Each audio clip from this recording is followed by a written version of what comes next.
Hey everybody, welcome to my YouTube channel. Today I will show you my mega traps in the home studio.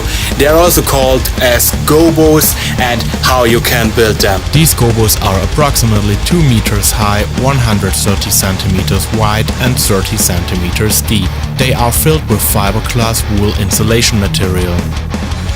The frame is made of wood and the back is made of plywood. They also have rolls that you can easily move them in the studio.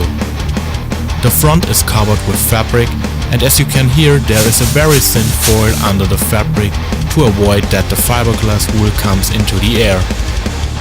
Okay, I will show you now some pictures from the building process, and I hope you can use them as an inspiration to build your own Gobos or mega traps for your own home studio. So have fun!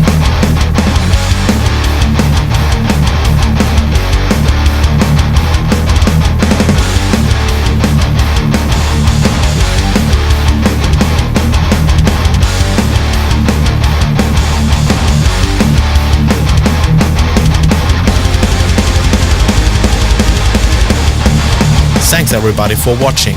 In my next video I will show you the absorbing effect of these Gobos on various recordings with and without them. So stay tuned and see you soon.